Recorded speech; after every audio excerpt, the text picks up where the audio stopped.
상쾌한 아침 원주에서 출발합니다.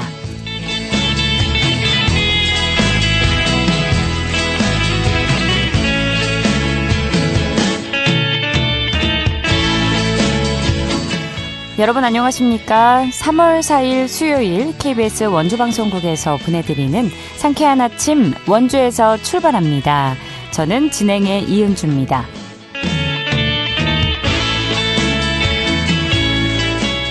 3월의 첫 수요일인 오늘 아침 기온 영하 2도 안팎으로 출발하며 꽃샘추위가 느껴지고 있는데요. 하지만 한낮에는 11도까지 오르면서 포근하겠습니다. 당분간 이처럼 아침에는 춥고 낮에는 따스한 날씨가 이어질 전망인데요. 오늘 미세먼지와 초미세먼지 농도 모두 좋음 수준 유지하겠고요. 하늘은 맑고 쾌청하겠습니다. 하지만 내일은 다시 하늘 흐려지겠고요. 약간의 눈이나 비가 내릴 것으로 전망됩니다. 오늘 준비한 소식입니다. 정부가 국정과제로 추진 중인 은퇴자 마을 조성 정책이 국회 본회의 통과를 계기로 속도를 내고 있습니다. 관련해서 이야기 나눠보고요. 원주천에서 수달이 잇따라 목격되고 있는 요즘입니다. 원주천의 생태를 조명하는 전시가 열려서 시민들의 관심을 모으고 있는데요. 이 소식은 리포터 코너에서 전해드립니다. 끝으로 강원 영서 남부권 소식 차례로 만나보는 통신원 코너. 오늘은 횡성군 통신원 연결해 보도록 하죠. 3월 4일 수요일 상쾌한 아침 원주에서 출발합니다.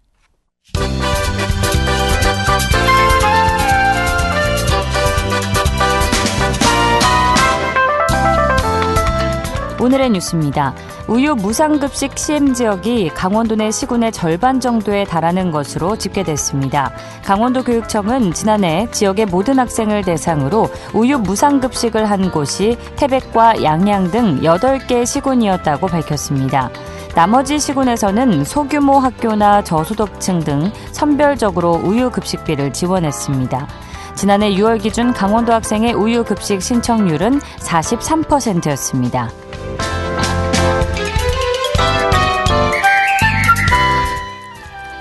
강원도가 인공지능 AI와 컴퓨터 소프트웨어 교육 지원 사업을 벌입니다.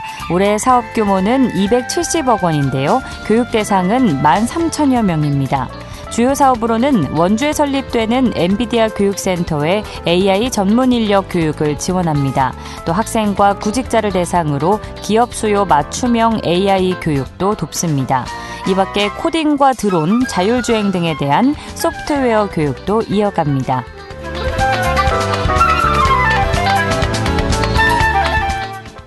평창군이 상수원 보호구역 안전점검을 이달 13일까지 실시합니다. 점검 대상은 평창읍 후평리와 봉평면 원길리, 대관령면 횡계리 등의 상수원 보호구역입니다. 주요 점검 사항은 불법 낚시나 취사, 쓰레기 투기인데요. 위반 사항에 대해서는 관련 법에 따라서 처리합니다.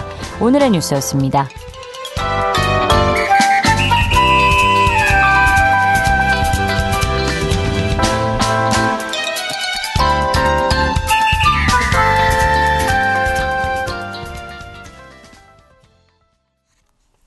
상쾌한 아침 원주에서 출발합니다. 함께하고 계십니다. 은퇴자 마을 조성과 운영에 관한 특별법이 지난달 국회 본회의를 통과하면서 법 시행을 앞두고 전국 지자체의 유치 경쟁이 본격화됐습니다. 강원특별자치도의 여건은 어떤지, 은퇴자 마을 유치를 위해서 해결해야 할 과제는 무엇일지 살펴보겠습니다. 강원대학교 부동산학과의 류종현 객원교수와 전화 연결돼 있습니다. 교수님 안녕하십니까? 네, 안녕하세요. 네, 정부가 국정과제로 추진 중인 은퇴자 마을 조성 사업이 주목받고 있는데요. 먼저 은퇴자 마을이 어떤 정책인지 설명해 주실까요? 예, 은퇴자 마을은 베이비부모 세대들이 한 곳에 모여서 주거단지를 조성하는 사업이라고 할 수 있는데요. 예. 특히 이제 고령자 주거단지 사업이라고 이끌어지고 있습니다. 그래서 최근에 이제 국토부 소관으로 추진되고 있는 하나의 국가 전략형 정주 정책의 하나 일환으로서 은퇴자 마을이라고 지금 정하고 있는데요. 이 핵심은 이제 주거지만 이 주거를 조성하는 데 있어서는 생활권이 상당히 중요합니다. 그래서 생활권이라는 것은 의료라든가 돌봄, 문화, 여가, 교육 녹지, 교통, 이동권, 이런 것이 통합해서 이 생활권을 실제로 만들어가지고 그 안에서 삶이 실제로 굴러가도록 만드는 하나의 도시 모델이라고 할 수 있는데요. 네. 실제적으로 우리나라가 이제 초고령 사회에 진입했기 때문에 이러한 정책들이 곳곳에 시설을 좀 더 확대를 해서 이 고령자층이 일상이 작동하는 구조를 만드는 그런 시설이라고 할 수 있고요. 특히 이제 생활 안전망 도시로 이제 만들어야 될 필요가 있습니다. 그래서 이 복지 정책이지만 동시에 앞서 말씀드린 바와 같이 지역의 안에 정주 전략 측면에 있고 균형 발전 전략 측면에서 은퇴자 마을을 이제 조성하려고 하고 있습니다. 네, 고령화 시대의 흐름에 맞게 현 시대의 그런 태세를 반영한 정책이라는 생각이 드는데 지난달 은퇴자 마을 조성과 운영에 관한 특별법이 국회를 통과하면서 제도적 기반이 마련됐는데요. 법안에는 그럼 어떤 내용이 담겨 있고 정책적으로는 어떤 의미를 갖는지도 짚어주실까요? 법안에는 이제 계속 지난 2월달에 이제 특별법이 통과가 돼서 이제 법이 이제 근거가 이제 마련됐는데 예. 그 은퇴자 도시를 국가 전략 사업으로 추진할 수 있는 하나의 법적 기반이 마련됐다는 점에서 하나의 중요한 전환점이다 이렇게 볼 수가 있는데 그 법에는 이제 은퇴자 도시를 지정할 수 있는 근거라든가 앞서 말씀드린 주거, 의료, 돌봄, 여가, 인프라 지원을 이제 국가가 이제 지원해 준다 하는 그런 조항이 있고요. 또 그것을 이제 재원적으로, 행정적으로 또 국가가 지자체에서 지원해 주는 여러 가지 조항들이 담겨져 있고 또 특히 이제 공공뿐만 아니라 민간 투자 유치 체계를 좀 극복하는 체계를 좀 체계적으로 지원하는 조항도 많습니다. 뿐만 아니라 그 지역을 좀 특구로 지정해서 시범 사업을 추진하는 그런 근거가 담겨져 있는데 실제적으로 이제 다시 한번 말씀드리면 이 노후를 도시 차원에서 통합 생활권 개념으로 설계하는 하나의 근거가 마련됐다라고 볼 수가 있습니다. 네, 관련 제도적 기반이 마련된 상황에서 이제 법 통과가 되면서 각 지자체에서도 은퇴자 마을 유치 경쟁에 나서는 분위기인데요. 현재 그럼 전국적으로 좀 어떤 움직임이 나타나고 있는지 전반적인 흐름 설명해 주시죠. 예, 전국적으로 지금 법 통과 이전에도 많이 준비를 하고 있고 법 통과가 되고 나서부터 상당히 많은 유치 전략을 위해서 발빠르게 움직이고 있습니다. 실제적으로 강원도를 보면 춘천시뿐만 아니라 원주시가 전국 1호 모델 유치를 하기 위해서 상당히 많이 준비를 하고 있고 또 의지를 밝히고 있고요. 특히 이제 서울도 그 지역에서 사시는 분들이 지방에 내려가셔서 노후를 편하게 보낼 수 있는 골드시티 정책을 일종의 은퇴 도시 정책을 하고 있는데 또 서울도 많이 추진을 하고 있고 또 특히 이제 지역에서 보면은 전라북도 고창 또 경상남도 거창 이 지역이 그 지역이 상대적으로 지역 소멸 지역 대형 지역이기 때문에 그 소멸 인구를 유치하는 측면에서 전략적으로 상당히 검토를 하고 있는데요. 그렇게 좀 종합적으로 봤을 때 하나의 흐름은 두 가지라고 볼 수 있습니다. 수도권은 이 주택 수요를 이제 분산시키는 하는 측면도 있고 비수도권은 앞서 말씀드린 것이 이 인구 유입이라든가 이 지역 경제 활성화 전략 차원에서 이 정책을 움직임을 하고 있고 그래서 앞으로는 아마도 이 유치 경쟁이 심화될 것으로 보고 있는데 심화될 그 유치를 할 것이 아니라 먼저 실행력 있고 통합 설계를 갖추는 아마 그런 전략적인 그런 계획이 하나의 유치의 관건이 될 것으로 보고 있습니다. 네, 춘천과 원주가 강원도에서는 전국 1호 유치 도전에 나선 상황인 건데 우리 강원도의 경우에는 자연환경과 생활여건 측면에서 은퇴자 마을 조성에 적합하다는 평가가 나오고 있는데 교수님께서는 이런 강원도의 기본 여건을 어떻게 좀 평가하실까요? 은퇴자들이 살기에는 상당히 좋은 여건을 갖고 있다, 유리한 조건을 갖고 있다라고 말씀드릴 수 있는데요. 먼저 보면 우리 강원도는 좀 자연환경적인 측면에서 웰리스 관광 측면에서 상당히 풍부한 자원을 갖고 있습니다. 그래서 은퇴 이후에도 아마도 이 살고 싶은 이 강원도라는 이미지가 이미 형성돼 있기 때문에 유리한 측면이 있고요.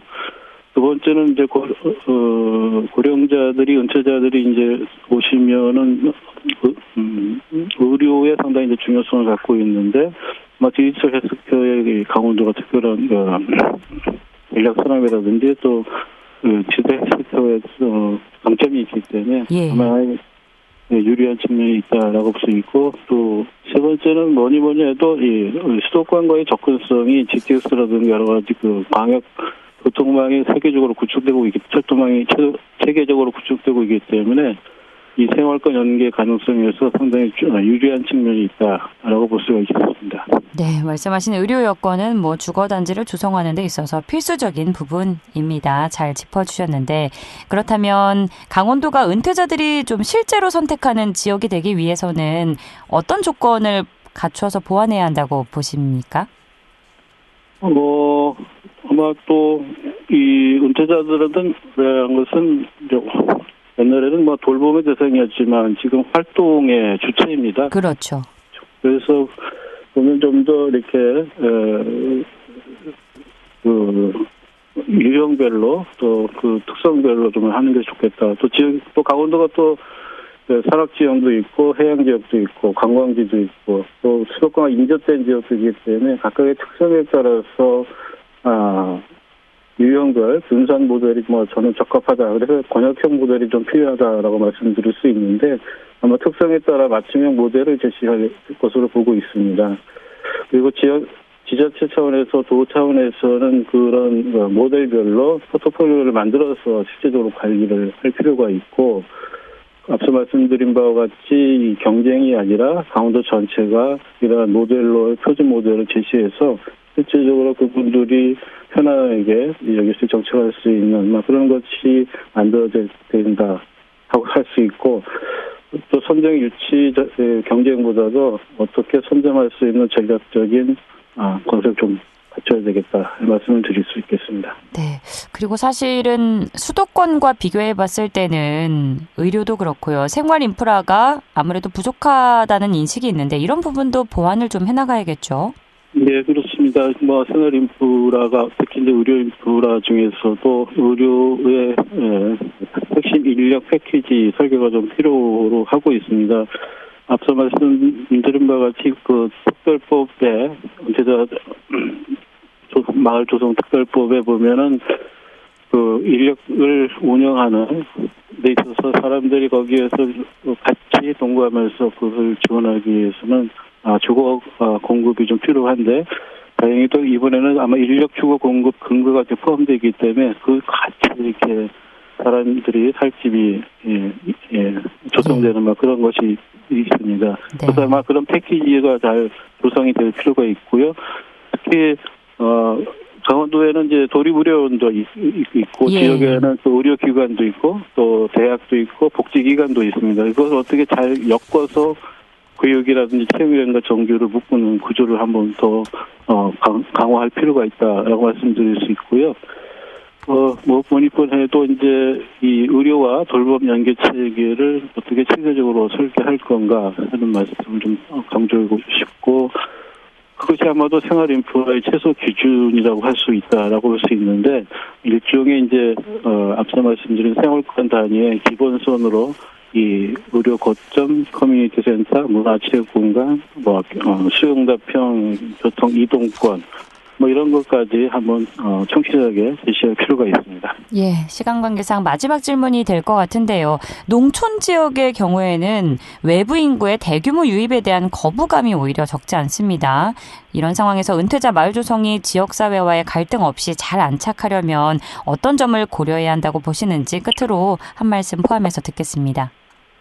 뭐니 해도 이제 은퇴자 조성 마을을 조성을 하면 상당히 이제 특기라든가 난개발 우려를 좀 선제적으로 차단할 필요가 있습니다. 그래서 되게 이제 분양 중심으로 하다 보니까 상당히 이제 갈등이 커집니다. 지역 사회와 그래서 임대 중심으로 한다든가 트리거드 점검을 해서 공공성을 좀 강화할 필요가 있고요. 특히 이제 세대 통합형 공동체로 설계를 좀 해야 할 필요가 있습니다. 은퇴자가 모이는 공간이 아니고 실질적으로 앞서 말씀드려봤듯이 공동체가 공동으로 어울려서 살 수 있는 그런 구조로 좀 전환될 필요가 있고, 또 동시에 마을 유지와 상권 회복에 동시에 가능할 수 있는 그런 것이 돼야만 갈등이 안정될 수 있다라고 볼 수 있습니다. 네, 알겠습니다. 은퇴자 마을은 은퇴 세대에게는 인생 2막을 설계하는 새로운 출발점이 될 수 있고, 또 지역 입장에서는 인구 구조와 경제 흐름을 바꿀 하나의 선택이 될 수 있죠. 앞으로의 과정을 기대감을 갖고 지켜봐야겠습니다. 교수님, 오늘 말씀 고맙습니다. 네, 고맙습니다. 강원대학교 부동산학과 류종현 객원교수와 이야기 나눴습니다.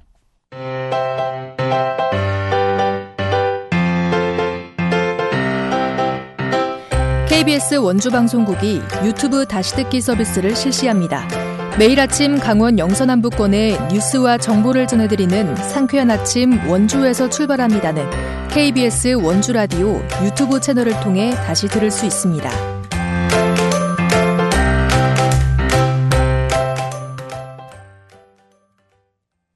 8시 46분 지나고 있습니다. 원주천과 섬강에는 우리가 미처 알지 못했던 다양한 새와 야생동물들이 살아가고 있는데요. 원주 야생동물들의 모습을 오랫동안 기록해온 사진작가의 특별한 전시가 열리고 있습니다. 원주천 섬강의 사진전에 관해서 알아보죠. 추인혜 리포터와 함께합니다. 어서 오세요. 네, 안녕하세요. 네, 원주천과 섬강은 시민들에게는 익숙한 산책 공간일 텐데 이곳에서 포착한 동물들의 모습을 담은 전시가 진행되고 있다고요? 네, 이번 전시의 사진 작가는 약 15년 전부터 원주천과 섬강 일대를 꾸준히 관찰하면서 어떤 조류와 또 생태 동물들이 살아가는지 기록해온 조류 작가인데요. 이번 전시에서는 원주에서 촬영된 이 다양한 새들과 동물들의 순간 포착 장면이 사진과 영상으로 소개되고 있습니다. 단비와 수달, 살쾡이 같은 야생동물부터 작가는 원주 섬강을 찾는 흰꼬리 수리를 계기로 본격적인 촬영을 시작했다고 하는데요. 네. 이 흰꼬리 수리는 러시아 등 북쪽 지역에서 겨울을 나기 위해서 우리나라를 찾는 대형 맹금류입니다. 원주 섬강에도 약 100일 정도 머문다고 하는데요. 이렇게 우리가 평소에 쉽게 볼 수 없는 다양한 동물들이 우리의 생각보다도 훨씬 많이 원주천과 섬강 속에 살고 있는데요. 이렇게 도심 속이 중요한 생태 공간이 있다는 점을 사진으로 알리고 싶었다고 합니다.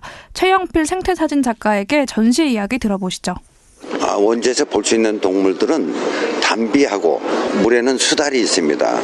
그리고 살쾡이가 있고 이 모기 사슬들로 연결돼 있어서 고라니도 있고 그 밖에는 작은 것들은 족제비도 있고 여러 종류는 있어요. 있기는데 이제 우리 인간들 눈에 잘 안 띄어서 그렇지. 시민들이 이제 많은 민원인들도 여기와 시청을 방문하셨는데 이분들이 보고 새 이름 하나라도 알고 가시고 동물 이름 하나라도 알고 가시는 것만 해도 그리고 주의 깊게 관찰하시는 분들이 제일 고맙죠. 원주에 어떤 동식물들이 사는지 관심들을 안 두셨는데 주의 깊게 이렇게 보시면은 우리 주변에도 많은 자원이 있어요. 자연을 좀 많이 사랑해 주셨으면 고맙죠. 네, 구체적으로 어떤 작품들이 전시되고 있는지 궁금한데 어떤 부분을 또 감상할 수 있을지도 함께 설명해 주시죠. 네, 우리 가까이에 이렇게 다양한 동물들이 함께하고 있었다니 이 보금자리를 잘 보존해야겠구나 이런 생각을 느낄 수 있었는데요. 대표적으로 청둥오리와 검둥오리, 비오리 같은 여러 오리류와 참매, 새오리기 같은 맹금류도 있고요. 또 치악산 일대에서 관찰되는 희귀조류인 삼광조와 부엉이 종류 등 쉽게 보기 어려운 새들도 사진으로 만나볼 수 있습니다. 네. 좀 특히 새로웠던 건 원주에 서식하는 수달이나 달팽이, 고라니, 하늘다람쥐 같은 야생동물들의 모습이었는데요. 또 뱀이 먹잇감인 새를 먹는 장면 등 자연의 순간을 포착한 모습이 많이 있습니다. 이렇게 서로 연결된 먹이사슬 속에서 자연이 살아가는 모습을 생동감 있게 표현하는 게 이번 전시의 특징인데요. 오가는 많은 시민들의 눈길을 끄는 모습을 볼 수 있었습니다. 직접 사진을 본 관람객들도 자연의 모습을 순간 포착을 한 이 촬영의 어려움과 또 생생함을 느낄 수 있었다고 이야기했는데요. 전시를 본 시민들에게 소감 들어봤습니다. 잘 왔어요. 섬막에 원주천에 저런 새들이 있네. 다 좋은데 보니까 안 보던 새들이 많아. 부럽죠. 어려운 사진이에요, 이게요. 그냥 되는 게 아니에요. 지금 저거 순간적에 저거 들고 나가면 없어요, 금방. 들고 나갈 건가 생각하고 벌써 샷터에 누르는 거죠. 그래서 저런 장면이 나오지 다른 사진보다 굉장히 어려워요. 그리고 그 촬영할 때마다 편에 서서 생각을 해. 나눌 것인가 아니면 뭘 그냥 알고 기다렸다 찰커닥 해야지. 그렇지 않으면 힘들다고 보죠. 관심 없으면 힘들죠. 그리고 쟤들이 살아가는 곳을 직접 찾아가서 준비해야 되는데 그게 또 어려워요. 그리고 쟤들이 연출을 마음대로 잘 안 해줘. 그래서 그걸 잘 순간 포착을 해서 촬영을 잘했다. 지루하고 어렵다. 굉장히 어려워요. 다양한 동물의 모습을 보면서 지역의 자연과 생태의 중요성에 대해서 느낄 수 있을 것 같다는 생각이 드는데 이번 전시 언제까지 이어지나요? 네, 이번 전시는 3월 6일까지 시청 1층 로비 한복판에서 진행이 됩니다. 작가는 이번 전시를 통해서 시민들이 새의 이름을 하나라도 새롭게 알고 가고 또 주변의 자연을 의식해서 앞으로 한 번 더 관찰하게 된다면 그 자체로 의미 있을 것이라고 전했는데요. 도심 속의 자연을 기록한 이 사진을 통해서 원주의 생태와 또 다른 모습을 발견하는 시간 가져보셔도 좋겠습니다. 네, 매일 지나치는 하천과 숲에도 이렇게 다양한 생명들이 살아가고 있다는 사실을 다시 한번 생각해보게 되네요. 오늘도 소식 잘 들었습니다. 추인혜 리포터였습니다. 네, 감사합니다.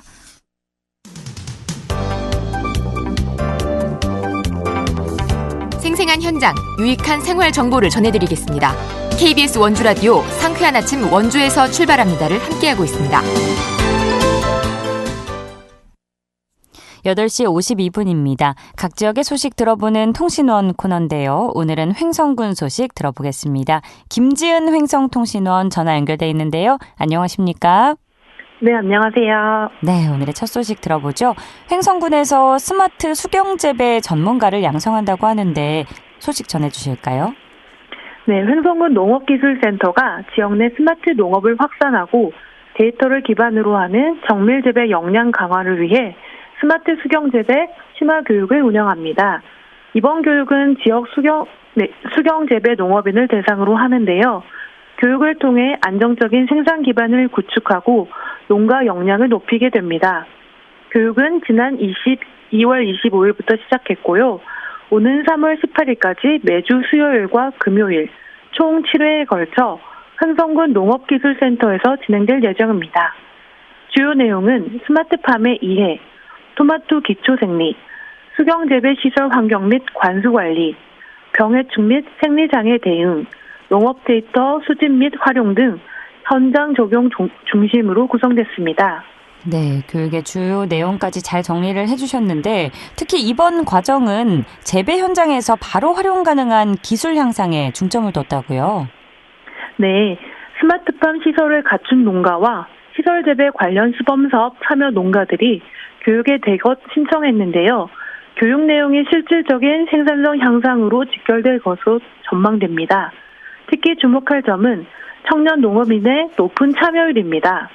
데이터 기반 재배 기술을 체계적으로 습득하려는 청년층이 늘면서 지역 스마트 농업의 세대 전환과 전문 인력 양성 측면에서도 긍정적인 의미를 더하고 있습니다.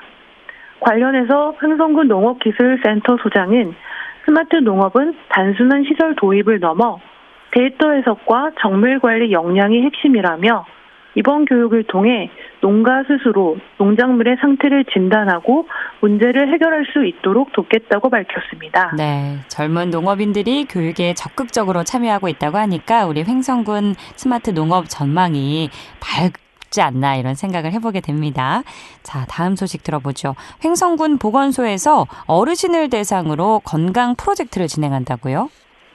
네, 횡성군 보건소는 우천, 둔내, 공근, 청일, 강림 5개 지소에서 물리치료사가 직접 지도하는 근골격계 질환 예방 및 근력건강 프로젝트 튼튼온, 활력온을 진행합니다. 신체활동 능력이 저하되기 쉬운 50세 이상 지역 주민, 특히 근골격계 질환을 앓고 있는 어르신들을 대상으로 전문적인 운동 처방을 제공하기 위해 마련됐습니다. 이 사업의 가장 큰 특징은 보건지소 전문 인력 자원인 물리치료사가 직접 교육을 진행한다는 점인데요. 전문적인 지식을 바탕으로 낙상사고와 퇴행성 질환을 예방하고 대상자 개개인의 신체 상태에 맞춘 소독으로 활용한 개인 맞춤형 운동을 학습하도록 돕습니다. 지난 2월부터 일정이 시작됐고요. 강림보건지소를 시작으로 물리치료사가 배치되어 있는 5개 보건지소에서 상하반기를 통틀어 총 8회 진행될 예정입니다. 네, 요즘처럼 계절 바뀌는 시기에 특히 건강 염려하는 어르신들 많이 계실 텐데 이 사업을 통해서 도움 받으시면 좋겠고요. 자, 다음 소식은 마음 건강을 챙길 수 있는 소식이라고요? 네, 그렇습니다. 횡성군 정신건강복지센터가 오는 3월 18일까지 횡성군민을 대상으로 우울증 이해를 위한 마음 자가검진 온라인 캠페인을 실시합니다. 참여자들은 캠페인을 통해 우울증 관련 퀴즈와 자가검진을 하게 되는데요. 자신의 우울감 정도를 직접 확인하고 정신건강에 대한 인식을 높이는 기회를 갖게 됩니다. 참여 희망자는 온라인 폼이나 횡성군 정신건강복지센터 SNS 계정을 통해 접속하면 됩니다. 참여자 중 추첨을 통해 선정된 150명에게는 소정의 상품을 제공하며 당첨자 발표는 3월 20일 진행될 예정입니다. 네, 끝으로 걷기 챌린지 소식 준비하셨다고요? 네, 오늘은 비만 예방의 날인데요. 네. 횡성군 보건소가 비만 예방의 날을 맞이해서 오는 15일까지 걷기 챌린지를 운영한다고 합니다. 이번 챌린지는 비만 예방과 관리의 중요성을 알리기 위해서 마련됐는데요. 계단 걷기 사진 인증과 1만 보 걷기 미션을 통해 목표를 달성한 참여자 중 추첨을 통해서 200명의 소정의 기념품을 지급할 예정이니 많은 참여 바랍니다. 네, 오늘도 알찬 소식 고맙습니다. 네, 감사합니다. 김지은 횡성군 SNS 서포터와 함께 횡성 소식 들어봤습니다. 3월 4일 수요일에 전해드린 상쾌한 아침 원주에서 출발합니다. 오늘 순서는 여기까지입니다. 저는 내일 아침 8시 30분에 다시 찾아뵙죠. 지금까지 기술 조원재, 구성 황진영, 진행의 이은주였습니다. 여러분 좋은 하루 보내세요.